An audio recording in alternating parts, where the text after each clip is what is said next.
année la 8e édition du Festival international du court-métrage de Dakar, le Festival Dakar Court.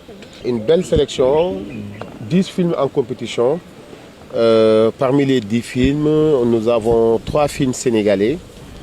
Et pour les films d'école, on a 6 films d'école. Parmi les 6 films d'école, il y a aussi 3 films sénégalais.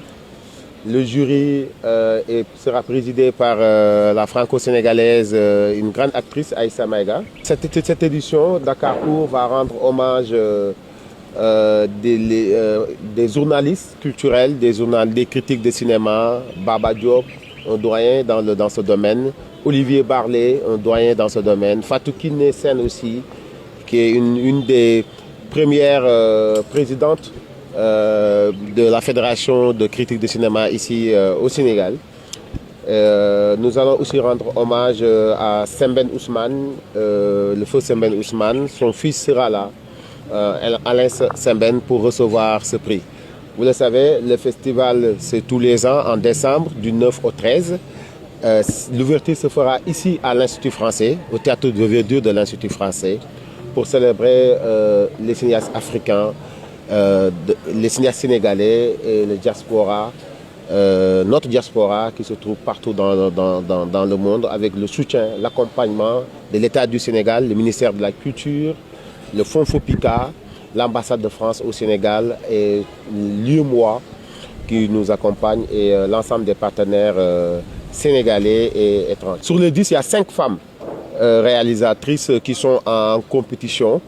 Et il y a beaucoup de thèmes sur la famille. Je suis ici au nom de M. Germain Colli, le directeur de la cinématographie, pour accompagner et magnifier cette excellente initiative de Molikan, pour célébrer avec vous, ou bien pour préparer avec vous la prochaine édition de Dakar Court, 8e édition de son genre. Donc 8 éditions, c'est pas rien. Et l'État du Sénégal, à travers le FOPICA, en tout cas, est très content d'accompagner Dakar Court, tout comme d'autres festivals, parce qu'effectivement, c'est une mission de service public.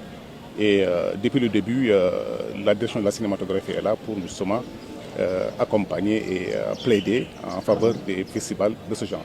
On est des partenaires fidèles de Dakar Court pour la 8e année.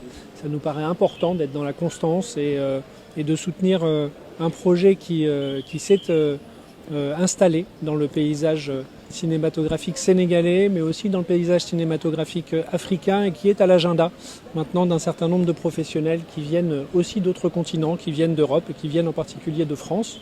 Notre valeur ajoutée, c'est d'accompagner le festival dans sa visibilité, dans sa diffusion. On est content que le théâtre de verdure accueille non seulement la soirée d'ouverture, mais aussi les projections de courts-métrages du festival, des courts-métrages en compétition, et puis aussi de faciliter la venue de professionnels français.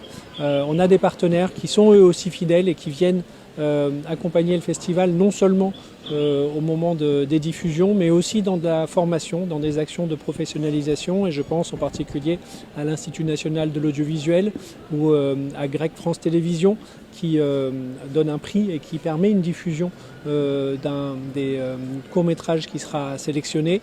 Il y a également le Festival de Clermont-Ferrand qui est représenté et d'autres acteurs du monde du cinéma français, parce que l'avenir du court-métrage ici à Dakar, c'est le court-métrage sénégalais bien évidemment, mais c'est aussi le court-métrage africain. Et il y a des films en compétition qui viennent de tout le continent, du nord au sud et d'est en ouest. Et puis aussi d'aller aussi se confronter aux sphères professionnelles internationales et à ce qui se fait de mieux dans le monde. Et je crois que le festival de court-métrage de Clermont-Ferrand est un bon exemple, tout comme le festival de Cannes qui donne une place au court-métrage également. Et c'est pour ça qu'on est ravis d'être partenaire de ce festival.